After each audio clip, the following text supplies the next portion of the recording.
قال رسول الله صلى الله تعالى عليه وسلم: أصحابي كالنجوم بأيهم اقتديتم اهتديتم. سنة ألقى بها ربي إذا أحياني.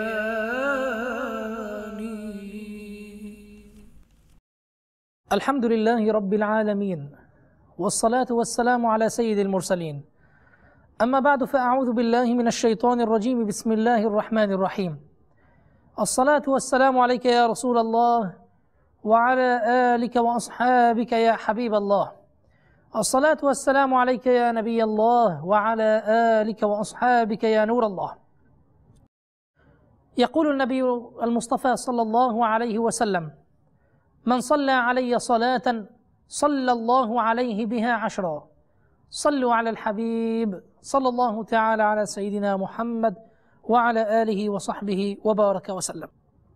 وبعد، أعزائي مشاهدي قناة مدني، أهلا ومرحبا بكم في سلسلتنا سلسلة نجوم الهدى، التي نتحدث فيها عن صحابة الحبيب المصطفى صلوات ربي وسلامه عليه. رجل من صحابة الحبيب، من الذين كانوا ولهم بصمة في التاريخ، رجل قال له النبي عليه الصلاة والسلام، أو بالأحرى دعا له الحبيب صلى الله عليه وسلم فقال: اللهم اجعل له آية تعينه على ما ينوي من الخير. هذا كان دعاء النبي عليه الصلاة والسلام له. سنرى قصة هذا الدعاء مع هذا الصحابي الجليل. إنه سيدنا الطفيل ابن عمرو الدوسي رضي الله عنه وأرضاه. نعم أحبتي، سيدنا الطفيل هذا الصحابي الجليل، قليلا ما كنا نسمع هذه الأسماء من الصحابة لتقصيرنا نحن في قراءة سيرهم وترجمتهم والاطلاع على حياتهم وسيرتهم. نعم، إننا نعلم أكثر ما نعلم من الصحابة 10 المبشرون بالجنة رضي الله عنهم وأرضاهم، ولكن بعد أن انتهينا في حلقاتنا السابقة من الحديث عن 10 المبشرين في الجنة، وجب علينا أن ننظر الآن إلى باقي الصحابة رضي الله عنهم لنرى مشاهد حياتهم وكيف كانوا يعيشون مع النبي عليه الصلاة والسلام، ماذا قدموا للإسلام، ماذا قدموا من تضحيات، ماذا كان همهم في الدعوة، في الجهاد، في إصلاح النفس. هذا ما نريد أن نتعلم منهم. لا نريد أن نسمع قصصا فقط للتسلية، وإنما نستمع لنتشبه ونهتدي بهديهم رضي الله عنهم وأرضاهم. صلوا على الحبيب صلى الله تعالى على سيدنا محمد وعلى آله وصحبه وسلم. الطفيل ابن عمرو الدوسي رضي الله عنه وأرضاه سيد قبيلة دوس في الجاهلية. إذن الآن نتحدث عن شخصية مرموقة في الجاهلية، ليس إنسانا عاديا، بل هو قائد، هو سيد قبيلة. هذه القبيلة هي قبيلة دوس، وشريف من أشراف العرب. هذه صفاته الآن نتحدث فيها في الجاهلية لنرى كيف كان وكيف سيكون. شريف من أشراف العرب المرموقين، واحد من أصحاب المروءات المعدودين. يقول عنه العرب: كانت القدر لا تنزل عن ناره ولا يوصد له باب أمام طارق، بمعنى أنه ما شاء الله كثير الضيوف. يقول العرب في عاداتهم في لغتهم القديمة: هذا رجل لا تنزل القدر عن ناره، بمعنى أنه دائم الطبخ. طيب، دائم الطبخ لمن؟ يقصد بأن ضيوفه كثيرون ودائما يطبخ للضيوف وهم لا ينقطعون عنه. أو يقال أيضا في مصطلح آخر: كثير الرماد، بمعنى أنه النار توقد من الحطب فيكثر الرماد عنده لكثرة ما يطبخ يكرم ضيوفه. فكانت هذه صفته، الكرم. طيب، يطعم الجائع، يؤمن الخائف، ويجير المستجير. هذه صفات سيدنا الطفيل ابن عمرو الدوسي، هذا الصحابي الذي جهلنا كثيرا من حياته. فوق هذا كان أديبا أريبا، شاعرا مرهوف الحس، يسمع الكلمة ويحس بها، له إحساس رقيق وشعور رقيق، بصير بعلم البيان ولطيفه وقبيحه وحلوه ومره، كانت الكلمة تفعل فيه فعل السحر رضي الله عنه وارضاه. وهذا كان له أثر في إسلامه رضي الله عنه وارضاه. غادر الطفيل منازل قومه في تهامة. التهامة سهل ساحلي محاذي للبحر الأحمر، متوجها إلى مكة، ورحى الصراع دائرة بين الحبيب صلى الله عليه وسلم وكفار قريش في الدعوة إلى دين الله سبحانه وتعالى. في ذلك الوقت الدعوة كانت في أوجها، في بدايتها، كل يريد أن يكسب لنفسه الأنصار ويجتذب لحزبه الأعوان، فالحبيب صلى الله عليه وسلم يدعو إلى الله سبحانه وتعالى، ولم يكن عنده سلاح إلا الإيمان وكلام الله جل في علاه، كلمة الحق. وكفار قريش يقاومون دعوته بكل سلاح ويصدون الناس عن سبيله بكل وسيلة. وجد الطفيل حينما دخل مكة يدخل هذه المعركة على غير أهبة وعلى غير استعداد، ويخوض غمارها دون قصد، فهو لم يقصد مكة لهذا الغرض، ولا خطر له أمر رسول الله صلى الله عليه وسلم ولا قريش. ومن هنا كان لهذا الصراع حكاية لا تنسى. دعونا نستمع إلى هذه الحكاية من كلام سيدنا الطفيل رضي الله عنه وأرضاه. يقول: قدمت مكة فما إن رآني سادة قريش حتى أقبلوا علي، فرحبوا بي أكرم ترحيب، وأنزلوني فيهم أعز منزل. سادات قريش استقبلوه، يعني رحبوا به وأكرموه أعز إكرام، وكيف لا وهو سيد قبيلة دوس، يعني رئيس مثلهم. طيب، ثم اجتمع إلي سادتهم وكبراؤهم وقالوا: يا طفيل، إنك قد قدمت بلادنا، وهذا الرجل، يقصدون النبي عليه الصلاة والسلام، وهذا الرجل الذي يزعم أنه نبي قد أفسد علينا أمرنا ومزق شملنا، هم في اضطراب وشتت جماعتنا، ونحن إنما نخاف أن يحل بك وبزعامتك في قومك ما قد حل بنا، فلا تكلم الرجل ولا تسمعن منه شيئا، فإن له قولا كالسحر يفرق بين الولد وأبيه وبين الأخ وأخيه وبين الزوجة وزوجها. يحاولون أن يصدونه عن الكلام مع النبي عليه الصلاة والسلام أو السماع له أو الاستماع له أصلا يعني. فقالوا: كلامه سحر يسحر الناس به. قال الطفيل: فوالله ما زالوا بي يقصون علي غرائب أخباره ويخونني على نفسي وقومي بعجائب أفعاله، حتى أجمعت أمري على أن لا أقترب منه وأن لا أكلمه أو أسمع منه شيئا من شدة ما خوفوني منه. ولما غدوت إلى المسجد للطواف بالكعبة والتبرك بأصنامها التي كنا نحج إليها وإياها نعظم، حشوت في أذني قطنا، جعل في أذنيه قطنا، خوفا من أن يلامس سمعي شيء من قول محمد صلى الله عليه وسلم. لكني ما إن دخلت المسجد حتى وجدته قائما يصلي عند الكعبة صلاة غير صلاتنا، ويتعبد عبادة غير عبادتنا.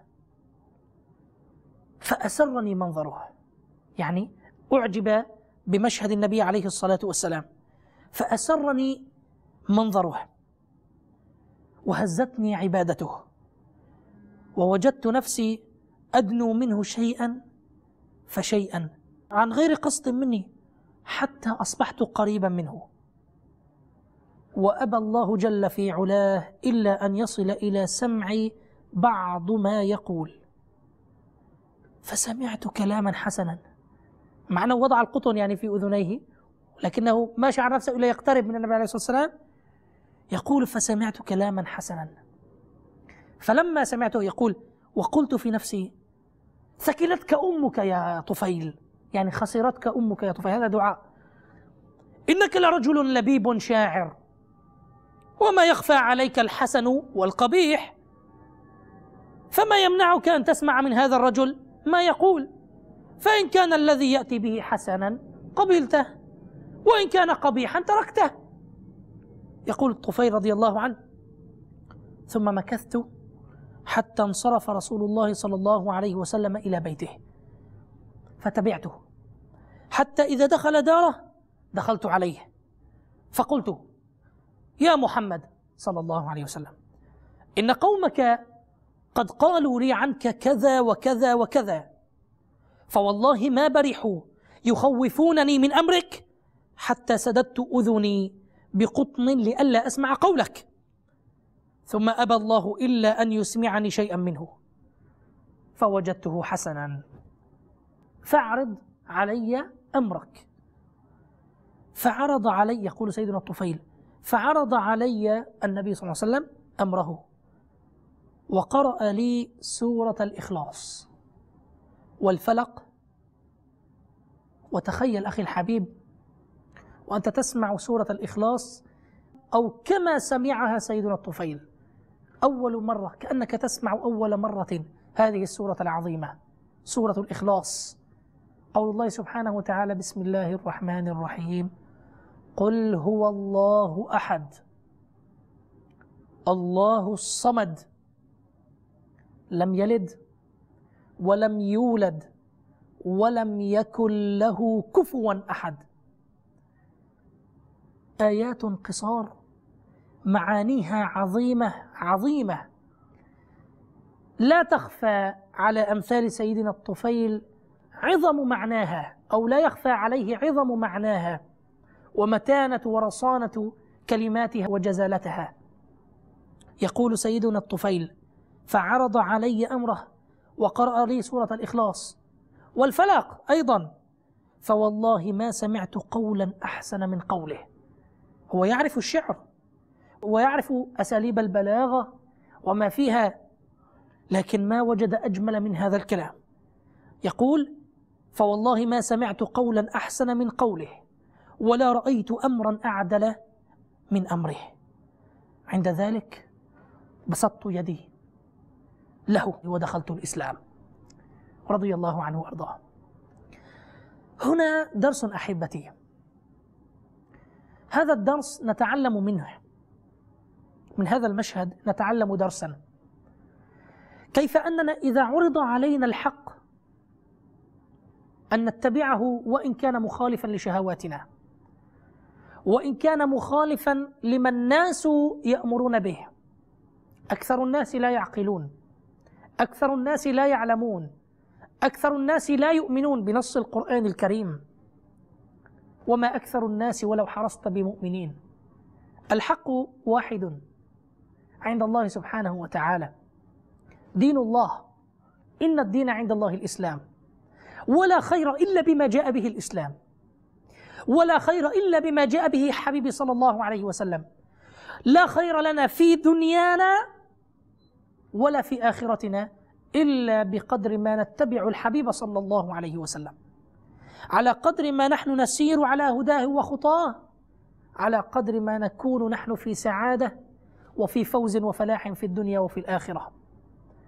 هذا والله ما نحن بحاجة إليه في زماننا هذا، وكلما كثرت علينا المحن والشدائد تكون بسبب بعدنا وتقصيرنا وتغافلنا عن كتاب الله وسنة الحبيب صلى الله عليه وسلم والصحابة والعلماء العاملين الصالحين والأولياء. كلما اقتربنا كلما كنا أعز الأمم وأرقى الأمم، وكنا أقرب عند الله سبحانه وتعالى، وفتحت لنا الدنيا وبسطت لنا الدنيا.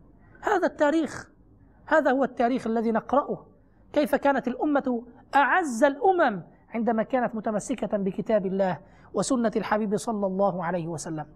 وهذا ما نريده، الدعوة إلى الله، الدعوة إلى كتاب الله، إلى سنة الحبيب المصطفى صلى الله عليه وسلم.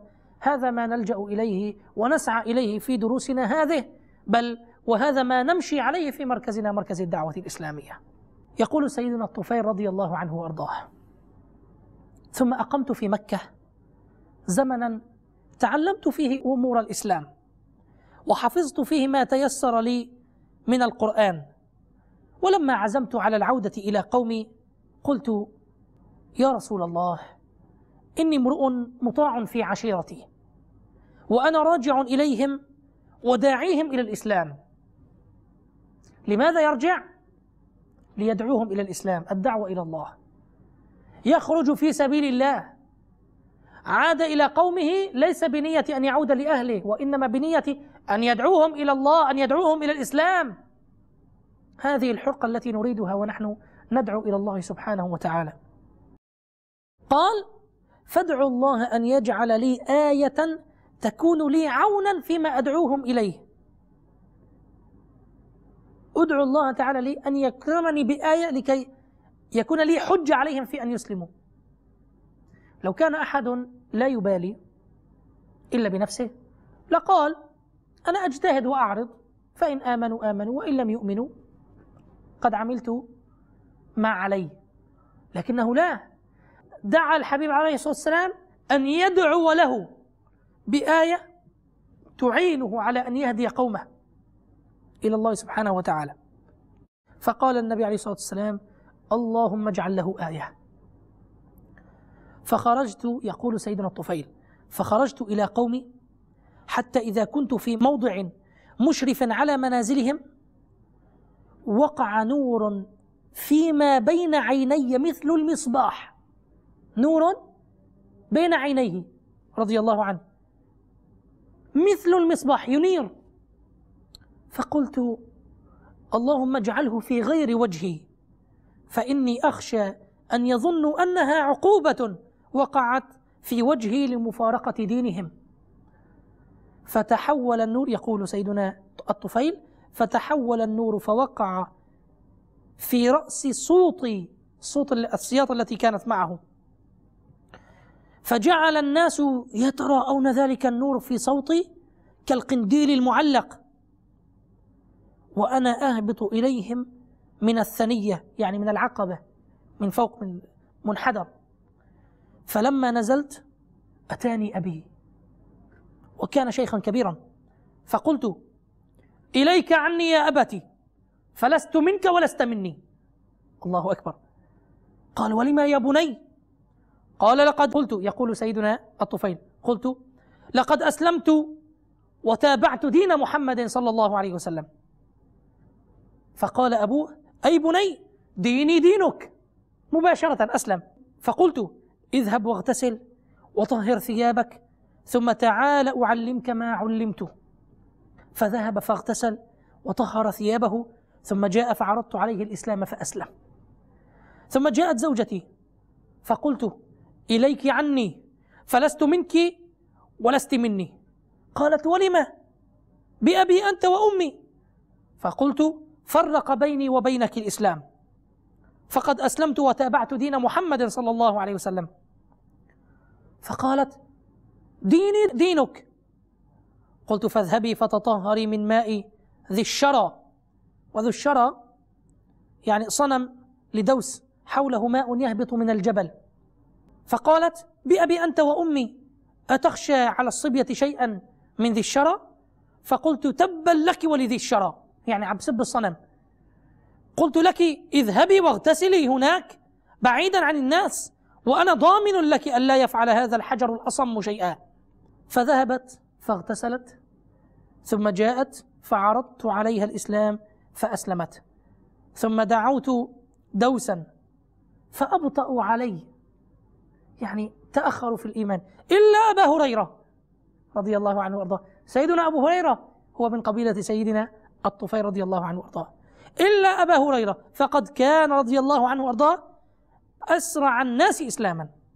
يقول سيدنا الطفيل: فجئت رسول الله صلى الله عليه وسلم بمكة ومعي أبو هريرة، فقال لي النبي عليه الصلاة والسلام: ما وراءك يا طفيل؟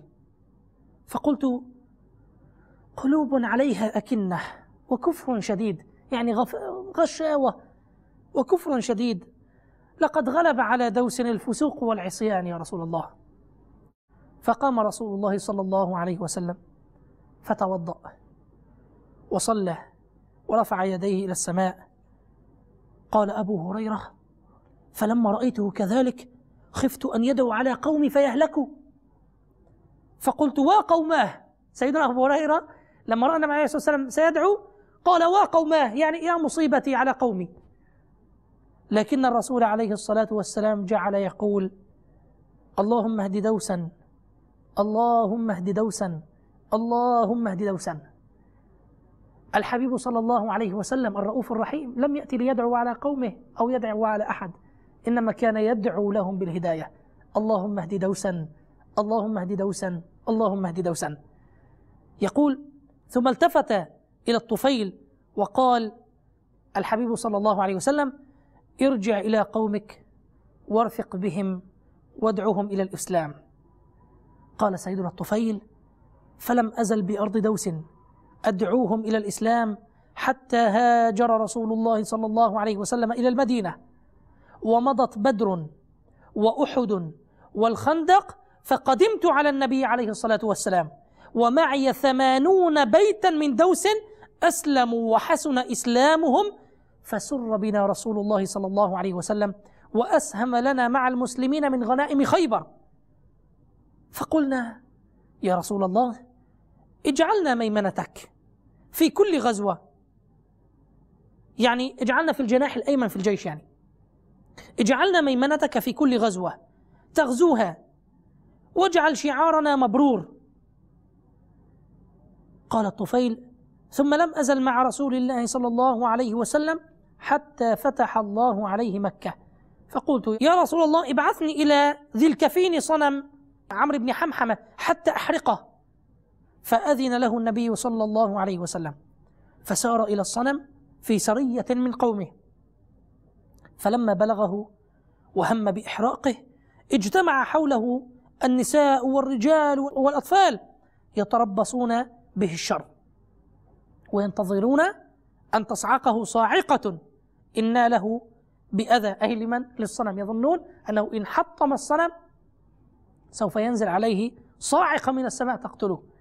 فأقبل سيدنا الطفيل إلى الصنم على مشهد من عباد هذا الصنم ذي الكفين، وجعل يضرم النار في فؤاده، في قلب هذا الصنم، وجعل هو يفعل ذلك يردد شعرا مرتجزا: يا ذا الكفين لست من عبادك، ميلادنا أقدم من ميلادك، إني حشوت النار في فؤادك. وما إن التهمت النار الصنم حتى التهمت معها ما تبقى من الشرك في قبيلة دوس، فأسلم القوم جميعا وحسن إسلامهم. ظل بعد ذلك سيدنا الطفيل بن عمرو الدوسي ملازما لرسول الله صلى الله عليه وسلم حتى قبض الحبيب صلى الله عليه وسلم إلى جوار ربه. ولما آلت الخلافة من بعده إلى صاحبه الصديق، وضع الطفيل نفسه وسيفه وولده في طاعة خليفة رسول الله صلى الله عليه وسلم. ولما نشبت حروب الردة نفر الطفيل في طليعة جيش المسلمين لحرب مسيلمة الكذاب، ومعه عمرو ابنه. هذه في حروب الردة، الطفيل وكان في طليعة الجيش المسلمين يقاتلون من؟ مسيلمة الكذاب، ومن معه؟ ابنه عمرو ابن الطفيل. وفيما هو في طريقه إلى اليمامة رأى رؤيا، فقال لأصحابه: إني رأيت رؤيا فعبروها لي. قالوا: ما رأيت؟ قال: رأيت أن رأسي قد حلق، وأن طائرا خرج من فمي، وأن امرأة أدخلتني في بطنها، وأن ابني عمرا جعل يطلبني حثيثا لكنه حيل بيني وبينه. حلق رأسه، يخرج من فمه طائر، هذه في الرؤيا. امرأة أدخلتني في بطنها، ابني عمرو يحاول أن يلحق بي لكنه لا يستطيع. قالوا له خيرا، فقال أما أنا والله لقد أولتها، فهم الرؤيا. أما حلق رأسي فذلك أنه يقطع، وأما الطائر الذي خرج من فمي فهو روحي، وأما المرأة التي أدخلتني في بطنها فهي الأرض تحفر لي فأدفن في جوفها، وإني لأرجو أن أقتل شهيدا. فسر رؤياه بنفسه. وأما طلب ابني، يعني لحاق ابني بي، فهو يعني أنه يطلب الشهادة التي سأحظى بها لكنه يدركها فيما بعد. وحقيقة كانت معركة اليمامة، فأبلى فيها الصحابي الجليل الطفيل ابن عمرو الدوسي أعظم البلاء، حتى خر صريعا شهيدا على أرض المعركة، استشهد. لكن ابنه عمرو ما زال يقاتل ويحاول أن يأتي بما أتى به أبوه، وأثخنته الجراح، كثرت فيه الجراح وهو يطلب الشهادة، وقطعت كفه اليمنى. سيدنا من؟ عمرو بن الطفيل، أبوه استشهد في اليمامة، لكنه هو يحاول أن ينال الشهادة، لم يحظى بها. قطعت كفه اليمنى، كثرت الجراح فيه. انتهت المعركة، فعاد إلى المدينة مخلفا على أرض اليمامة أباه سيدنا الطفيل الشهيد، ومخلفا كفه التي قطعت في سبيل الله. وفي زمن سيدنا عمر بن الخطاب رضي الله عنه وأرضاه دخل عليه عمرو ابن الطفيل. عمر بن الخطاب في زمن خلافته دخل عليه من؟ عمرو ابن الطفيل رضي الله عنه. فأتي لسيدنا عمر الفاروق بالطعام، ونحن نعلم أن الكف اليمنى لسيدنا عمرو بن الطفيل قطعت. طيب، الناس جلوس عنده، فدعا سيدنا عمر الناس للطعام، فتنحى سيدنا من؟ عمرو عن الطعام، فقال له سيدنا الفاروق رضي الله عنه وارضاه: لعلك تأخرت عن الطعام خجلا من يدك. لمن يقول؟ لعمرو، يعني لعلك استحيت لأن يدك مقطوعة. فقال: أجل يا أمير المؤمنين. فقال له سيدنا عمر رضي الله عنه أمام الملأ: والله لا أذوق هذا الطعام حتى تخلطه بيدك المقطوعة، أنت تخلطه بيدك المقطوعة. والله ما في القوم، من الحاضرين يعني، ما في القوم أي الحاضرين، والله ما في القوم أحد بعضه في الجنة إلا أنت. يريد ماذا؟ الكف سبقتك إلى الجنة، ما في أحد جالس معنا كفه سبقته أو جزء منه سبقه إلى الجنة إلا أنت. ظل حلم الشهادة يراود سيدنا عمرو بن الطفيل ويلوح له منذ فارق أباه، إلى أن كانت معركة اليرموك، فبادر إليها سيدنا عمرو بن الطفيل مع المبادرين، وظل يقاتل ويقاتل ويقاتل إلى أن نال الشهادة ونال ما أراد ولحق بأبيه. رحم الله سيدنا عمرو بن الطفيل ورحم الله أباه الطفيل ورضي الله عنهما وأسكنهم الله فسيح جنانه، ونسأل سبحانه وتعالى أن يكرمنا بما أكرمهم به من الهداية والتوفيق والسداد والشهادة في سبيل الله.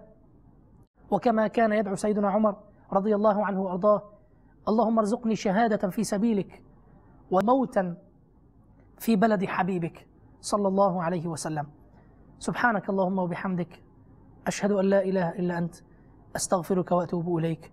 صلوا على الحبيب صلى الله تعالى على سيدنا محمد وعلى آله وصحبه وسلم. قال رسول الله صلى الله تعالى عليه وسلم: أصحابي كالنجوم بأيهم اقتديتم اهتديتم. سنة القائل